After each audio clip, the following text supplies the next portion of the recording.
time to put down your rod and pick up your headphones. Join JC and Andy from Ebb Tide Tackle for The Outflow, the podcast talking all things lure fishing with hardcore fishers from all over the world. Being a guy who studies the game and watches a lot of YouTube clips, there's one thing about bass that I feel is a contrast is with our cod is the schooling aspect of the fish. It's a much less common situation for cod to school. There's definitely schooling aggregations that do occur in the spring when making babies is on their mind, but it seems to be a more common everyday aspect with especially largemouth from what I can see. Yeah, I don't remember or recall seeing groups of cod on either one of my trips down under. Is definitely a little bit of a contrast because the largemouth, even in their upper sizes, will school by size on our fisheries.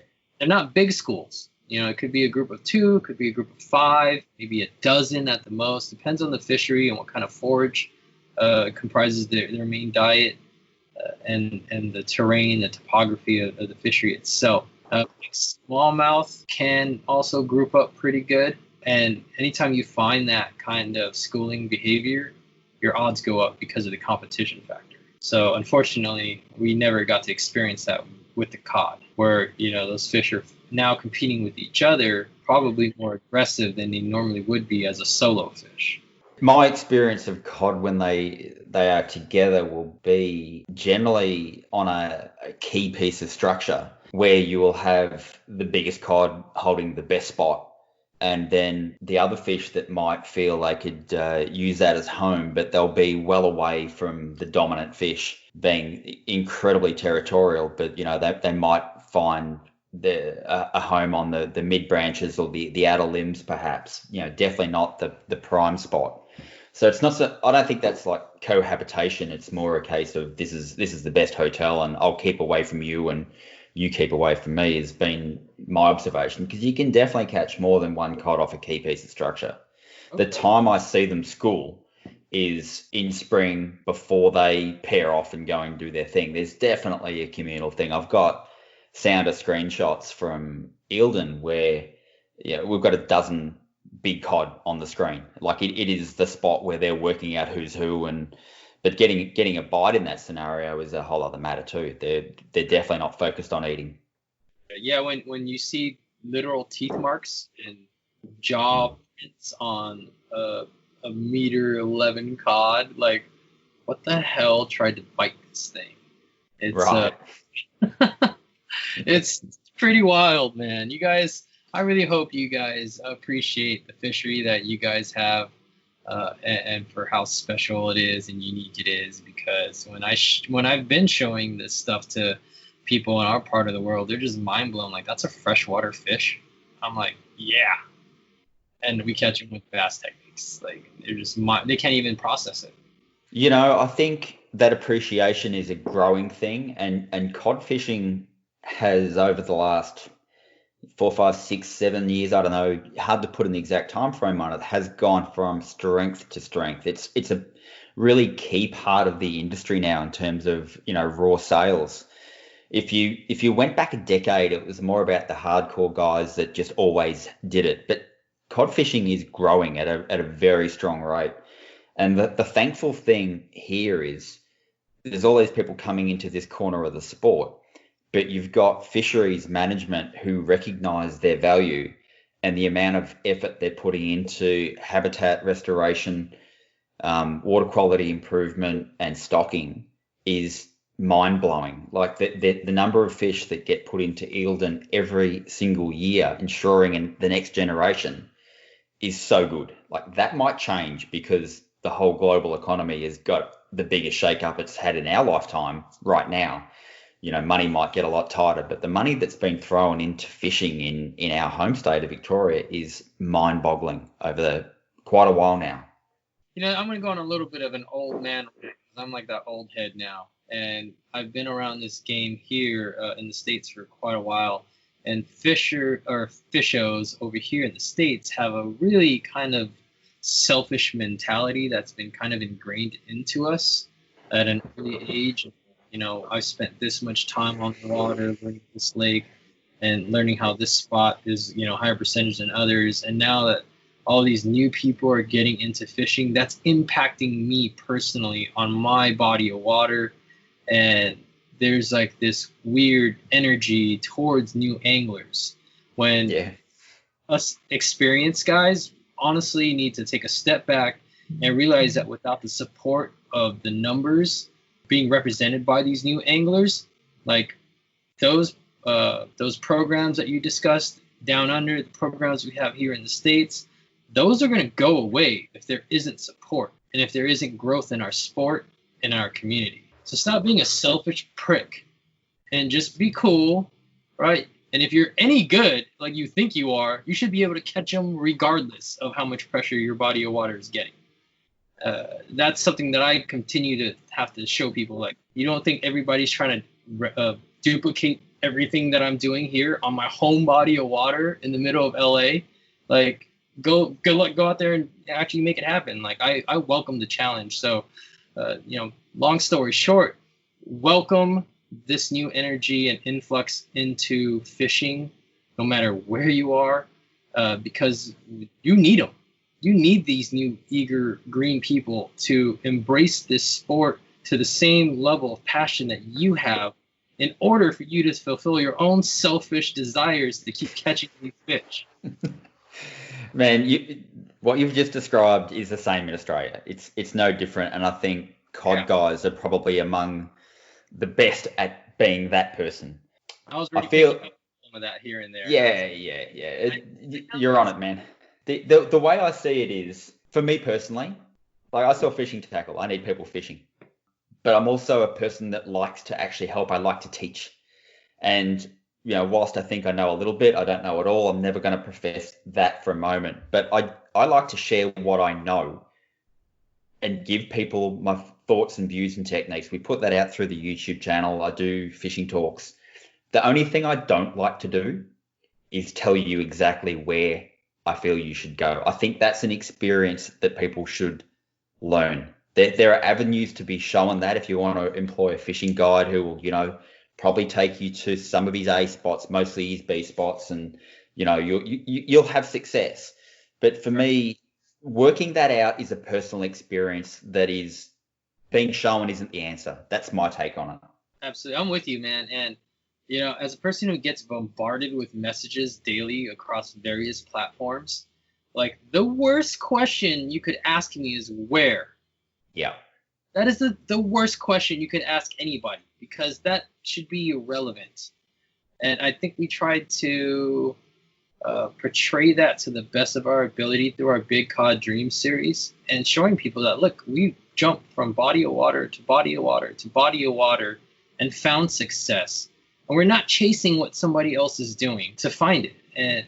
And once you figure out that it's not about the spot or the location, it can be the most empowering thing in this fishing game and unlocking this puzzle, because that is how I live my life. Like, as I go explore these new bodies of water and try to catch them in different ways than anybody else has ever caught them, like, there is no blueprint. There is no other bite for me to chase. Like, I have to go out there and figure it out on my own. But the road that it took for me to be able to have that kind of confidence from when I started as a 10-year-old amasses a very long span of time and experience. So just understand that if you really want to be that good at something, there's no shortcut. No, there is not. And unless you've got it, I guess, very deep pockets and plenty of coin, and you can employ fishing guides to take you all over the world. And that's got its own reward. But I don't think that that's the intrinsic thing that people are looking for. It's like, you know, say you're a hunter, you go to Africa and you shoot all this big game on the savannah with a professional guide, you know, versus working something out in your own backyard and hunting that whitetail or that sandbar deer under your own steam. To me, you can't compare the two. It's the value in what you achieve versus what someone else put you onto is what I'm getting at there. Yeah, and I think it's important for us to clarify, like, who we're speaking to right now in this dialogue, right? I'm speaking to the guys that want to live a lifestyle similar to mine, right? Not the working professionals that don't have the luxury of all this free time to invest, right? Those are two different people. Yeah. Like, it's not realistic for a lot of my clients on my personal training sessions, for example, to go out there and put in that kind of time because their time is too valuable. Like, you know, some of the net worth of some of the people that jump on the boat is pretty incredible.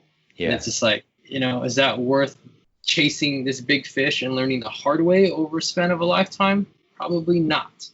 Because I would like to be financially secure at some point in my life too. So, you know, if I were, bro, you got this thing twisted. But fishing and the experiences are my primary focus.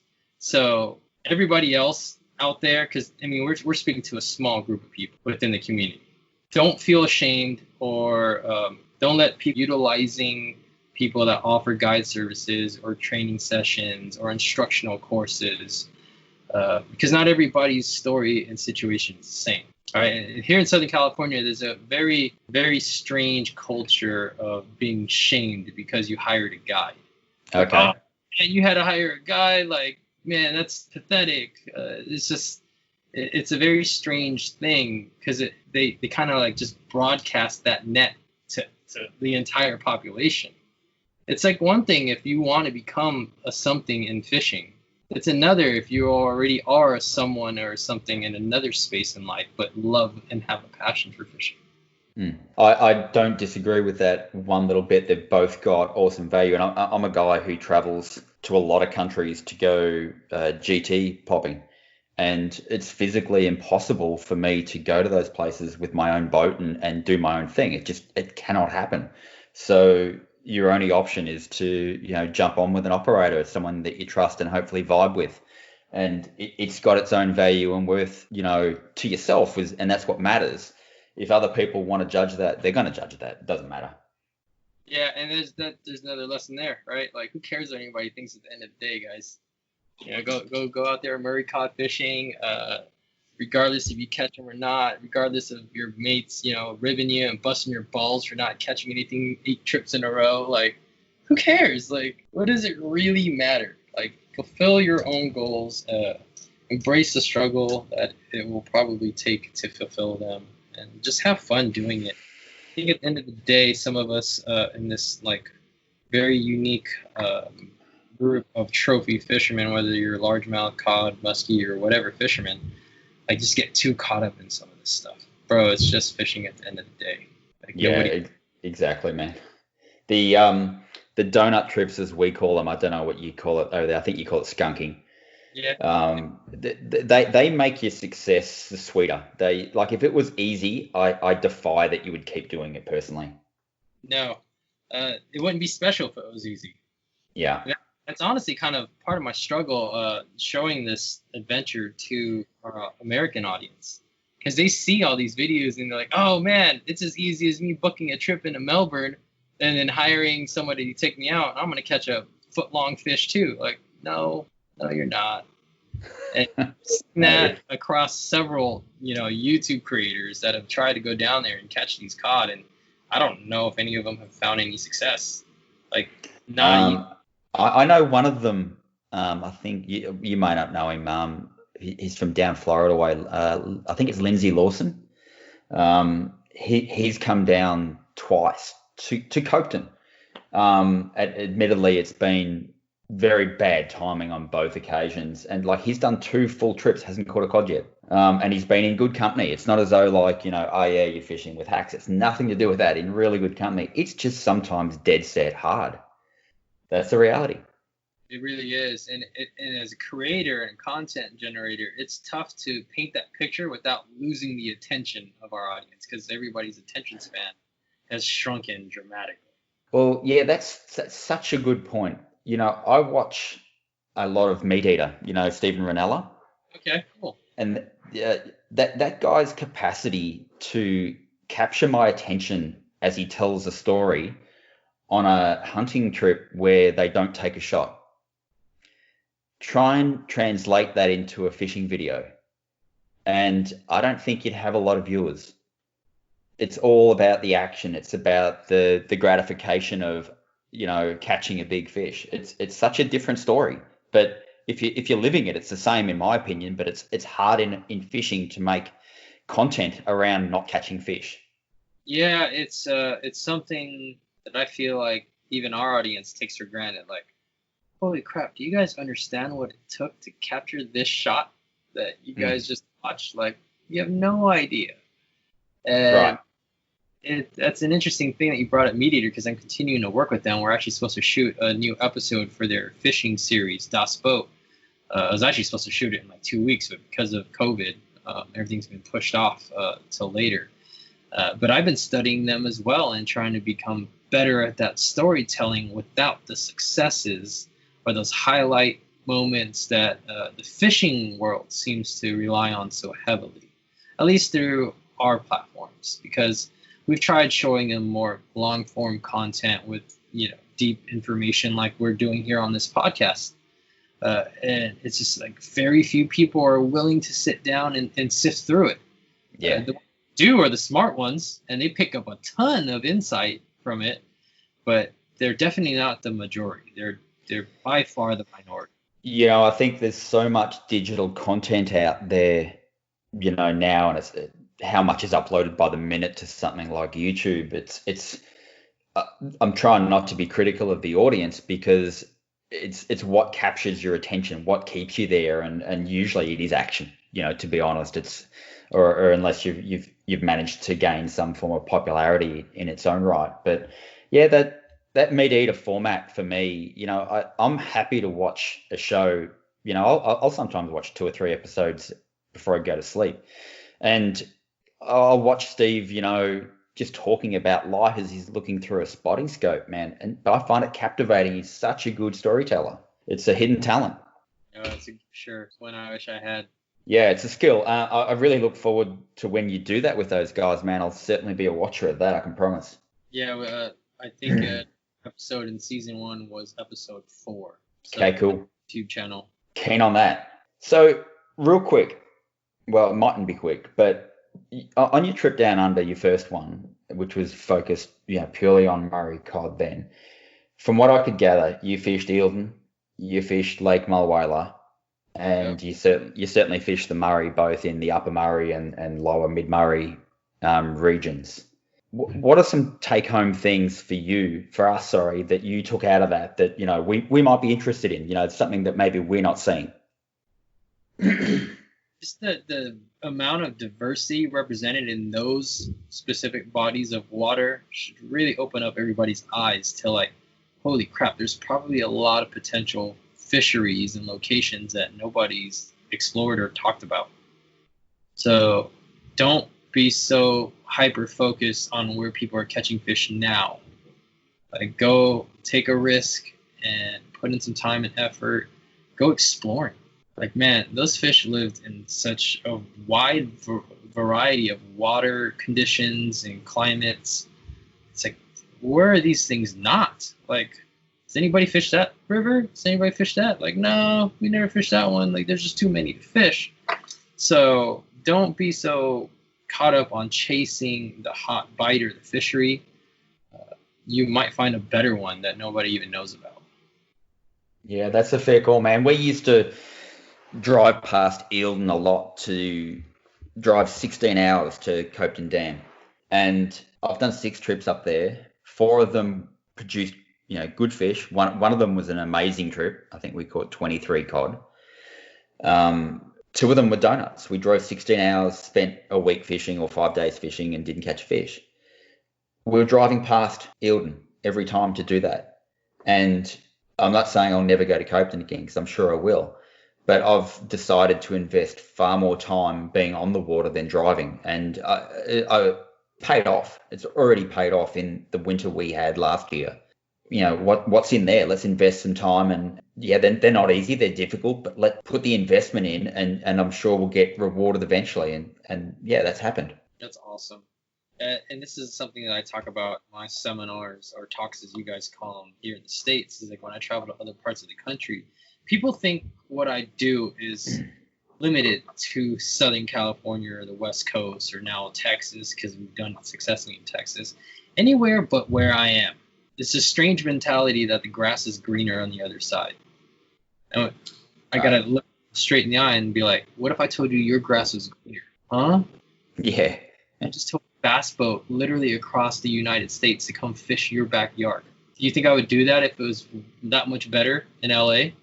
Yeah. There's always that, I think, dream with anglers of finding the unpressured fish. That's probably the one thing that does draw me. Like, there's big fish in a lot of locations. Sure, some are better than others. You know, you've got the right ingredients for growth, which, you know, aren't everywhere. But finding fish that haven't seen a ton of lures, like some of your trophy bass lakes, that's an alluring thing. That's like, what do you mean? These fish haven't been pressured. They haven't seen every swim bait that's known to man. Like, that's attractive. Honestly, that's kind of how I felt on all of your bodies of water with the baits that I brought in my backpack. Yeah. And yeah. What was, you know, unknown to those fish and your fishermen as your cod fishing culture was just brand new. And like some of the engagements that we got, I think reflected that. Man, it could be as simple as changing your tactics on a very heavily pressured body of water to elicit a whole new response from an entire population of fish. Because those are things that I live through here in Southern California, and as I travel the country here in the States, is every time I show these fish something they haven't been bombarded with, I've done well. Like even my muskie fishing as a parallel of that. I really devoted my first good block of time from July of 19 through September to strictly trying to catch a trophy muskie. And in the muskie world, a 50-inch fish is like a meter caught. Yeah, right? okay. Time. Benchmark. Right, the benchmark. And at the end of it, like using techniques that I was comfortable with and making some adaptations to the terminal tackle and the fact that these things have teeth and bite you off if you weren't using the right stuff and the rods and the rigging to accommodate that kind of stuff. Like I ended up with a 53 and a really big fat 53 too. And I know very, very accomplished muskie fishermen that have been chasing still a 50 their entire lives, and they're sitting there, you know, initially looking at me and my little California, you know, techniques and ideas like, nah, that's not going to work, dude. Just throw this double cowgirl bucktail. Throw this Medusa. They're the 1-2 punch in the muskie world. So I'm coming into this scenario like, so let me get this straight. Every single muskie fisherman I talk to keeps telling me to throw the same two things. Make any sense for me to do that? And for me, it didn't. And those other techniques that I attempted to use outfished everything else throughout that entire adventure. You know, what you've just described to me hits home so hardcore with my beliefs around Murray cod baits. Dirty water's a different matter, but for the most part, I fish impoundments, which have got, you know, generally better water quality and visibility. And the 1-2 punch in Murray cod fishing is a spinnerbait, or what they call here a hard body, deep diver, crankbait, you know, variations on a theme, but you get what I'm saying. For me, when I look at either of those baits, they don't swim like a fish. Right. They put out vibration, they put out flash, they create a presence in the water that could elicit a response from, oh, that might be food, I'll eat that, to that pisses me off, I'm going to whack that. You know, who knows what the fish is actually thinking at the time. But I've really taken this approach over the last few years. No matter what, these fish have got to eat at some point in today or tomorrow or when it might be. Put something in front of them that looks like a fish, that looks like something that they have to eat. You know, if it's a roach in that lake, or it's a redfin in that lake, or in your case over there, bluegill, or whatever it might be. If you put something in front of them that looks like that and acts like that by virtue of the lure maker's skill and your skill as an angler to translate that down the line, it's the law of averages say that has got to get eaten at some point. And I can't move past that. And I think it's really important, especially in a pressured body of water, because if they've seen a ton of spinnerbaits or a ton of bucktail jigs in a musky lake, they might just pass that up because, I know what that is. Whereas if it's a fish, they got to eat. Yeah, I agree. I mean, there's a reason why certain baits continue to work, even in heavily pressured systems, no matter what the species is. Yeah, because it's a fish. Yeah, for sure. Hey, you make, an income stream from a number of ways. Big Bass Dreams. You've got Big Bass Dreams America, and you've obviously got sub branches in a number of countries now. The one of interest to us is obviously Big Bass Dreams Australia. You want to tell us a bit about that, man? Yeah, if you guys haven't already, we actually did a Big Bass Dreams podcast on my YouTube channel, which is just Oliver and I on YouTube, and it's featuring Josh and Cal Drew, who are heading our Big Bass Dreams Australia division. And really, these groups and like sub-factors of Big Bass Dreams are just extended family, right? We've all got the same kind of mindset, same appreciation for what we feel is important in this fishing culture, and trying to do our best to share the best parts of it to the overall audience, especially even outside of fishing, right? Because we all have friends and family in our circles that don't have the level of passion we do, but we want to show them insight into this beautiful world of fishing and hopefully spark interest for them to join in and become a part of it, or at least be appreciative and respectful of our sickening passions for catching fish. And it's really humbling for me to see people latch on to what we're trying to do here in the fishing space. And really, it's not a clothing brand, so people think Big Bass Dreams is an apparel brand. It's not that.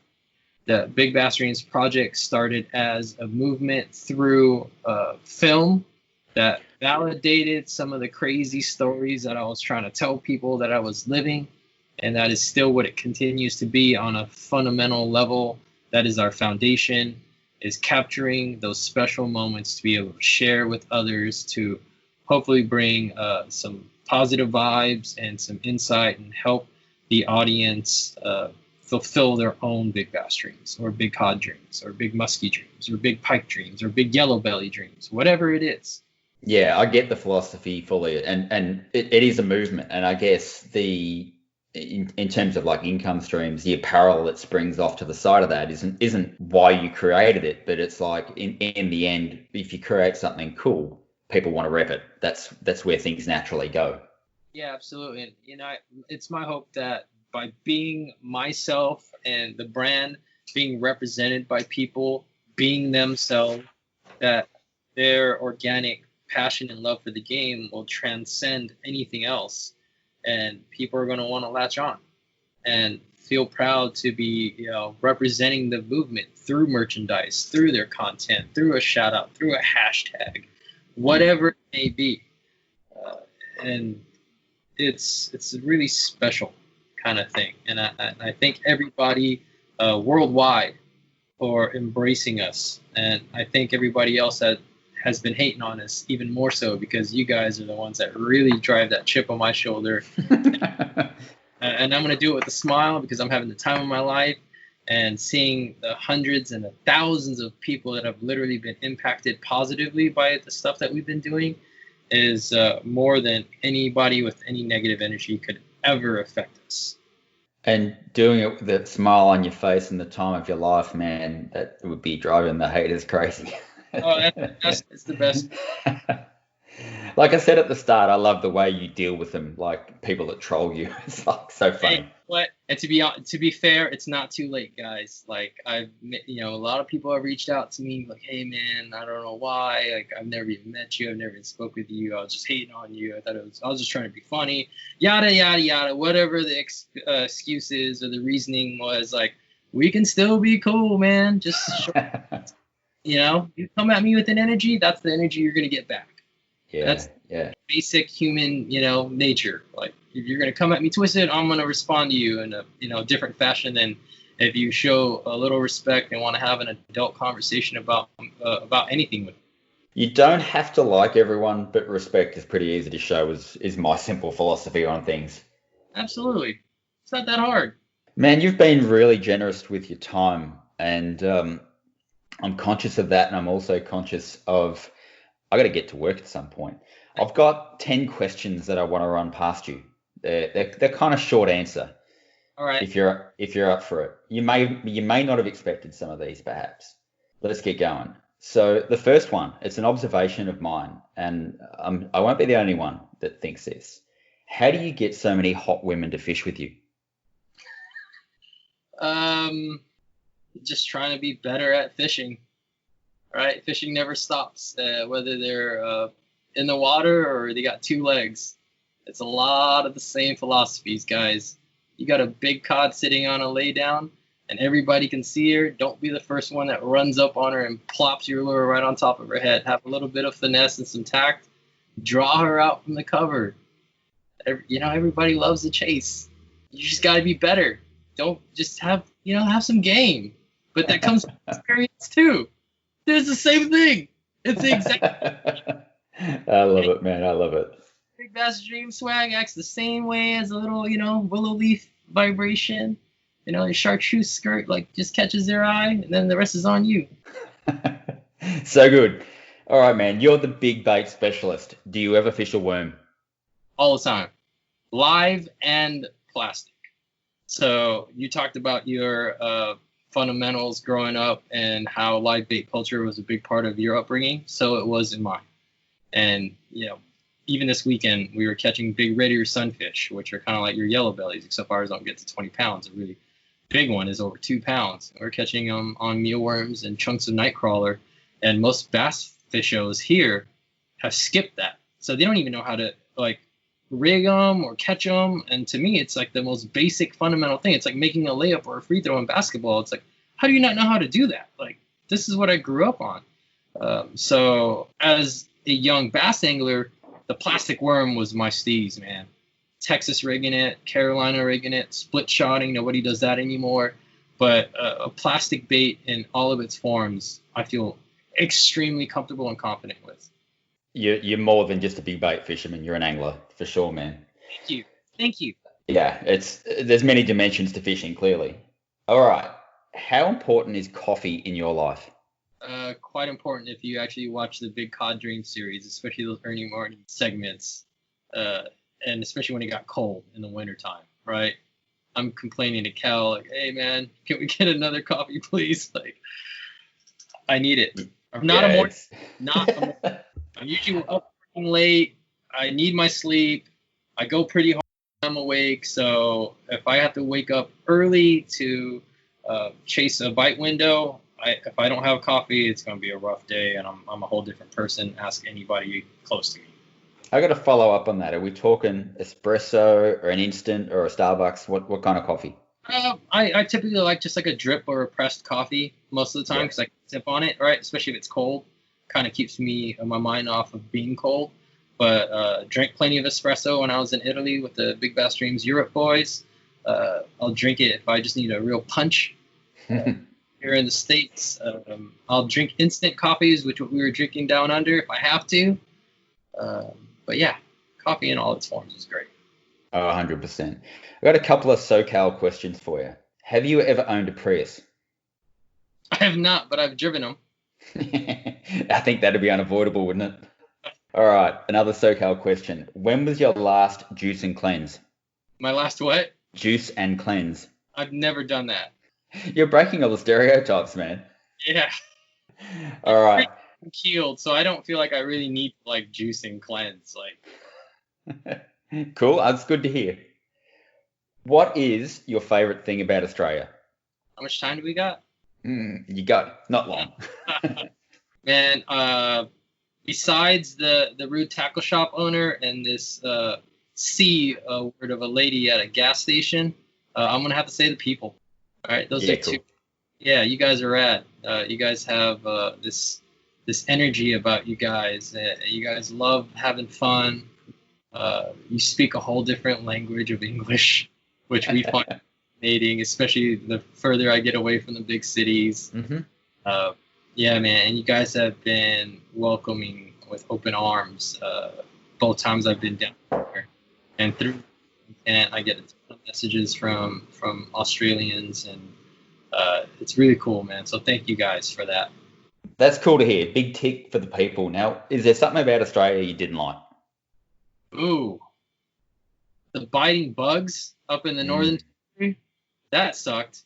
Oh, did you get the midgies? Yeah, got bombarded by the midgies. Having to take a dump over the side of the boat with the fear of a salty coming up and grabbing me. That's real. That's real, that fear. Was. And it was hard to convey in content, but I was literally scared shitless.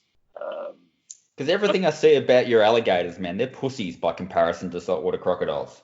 1,000%. 1,000%, man. Other than that, I mean, not much. Food was like, maybe I wasn't shown the right places to eat by the boys. Who knows? They're country boys, man. They're from Shepparton, you know. I don't know. Cal's kind of a city boy now. Yeah, he is true. Yeah, he is. He's cultured these days, right? He did actually show me a couple decent places in the city. So, to be fair. Yeah, to be fair. All right, you got one choice for the rest of your life, man. Is it basketball or bass? Well, knowing as I'm already declining in my step and my physical ability, I'm pretty sure I can maintain the fishing on a much higher level for a much longer period of time. So I'm going to go with fishing. Smart man. You have one bait for all fishing for the rest of your life. What is it? Ooh. For all fishing? All fishing. You've got one bait. Endless supply of it, but you've got one bait. What's it going to be? That's a tough one. That's what we do on the outflow. For all fishing, I can probably catch everything on a night crawler, a piece of it. Yeah, right. Everything. I didn't expect that, man. Literally, carp will eat it. Like, everything will eat it. Yeah, I'm sure you're right. Interesting perspective. And I could probably use one of those giant Australian earthworms or night crawlers, right, to coax a Murray cod. So that still falls. Oh, for sure. Yeah. Earthworm. Plenty of cod back in the day on earthworms. They love it. They spend a lot of time grubbing, man. They really do. Dude, where do you find those giant 8-foot freaking earthworms down under? They're in really specific patches of trees. Like if you find the spot, with the right conditions that they like, those scrubbies as we call them, they'll be in numbers. But where they're not, you won't find one. And it's a specific kind of soil content and moisture content where they are. But yeah, they're amazing, aren't they? Man, they're so cool. Does anybody ever use them for bait, or are you allowed to? Is that a thing? Yeah, absolutely. Absolutely you are. Yeah. Oh, sorry, boys. We're next time I come down under, we're doing the scrubbing challenge. Big scrub worm dreams. Here we go. All right. What's the best trick in Oliver Nye's bag of tricks? Man, that's a complex question. I think I know the answer, but I'm waiting for you. Oh, okay. I'm kind of curious to hear your answer. My bag of tricks. What's my go-to? I guess it depends on the situation. What's the challenge? What am I being challenged with here? You got to set up the context. Well, in terms of like when you're on the lake, what's the thing that sets you above anyone else? I think it's your attitude. I would have to say being observant on top of that. Yep. Yeah. I like it. If I'm not being observant to the current conditions and fishing in that moment in those conditions, I'm not being as strong mentally as I think I am, because that mental attitude is a big part of my approach. So true, man. I find one of the biggest challenges is to stay focused within every cast. That is a unique discipline to be able to do that, but helps you not miss bites if you can do it. For sure. Final question for you, man. Okay. What's the one thing that Oliver hasn't done, but he absolutely has to do in his life? Man, I've been really fortunate to live a special life already thus far. And the crazy thing is that I feel like I'm just getting started. And the things that I've been able to accomplish would have seemed so impossible to me in the past, especially if you asked a younger version of myself. I really don't know. There's so many, and not one thing over another really sticks out in my head. If you want to talk about fishing related, gosh, it literally ends with the species list, right? Like, swims out there, I want to catch the biggest one. Yeah. And as far as life is concerned, I don't know. I mean, that might be deeper than most of the viewers are willing to. There's definitely some Papuan black bass somewhere in your future. I know that much. Oh, 1,000%. They're definitely top 10. Yeah.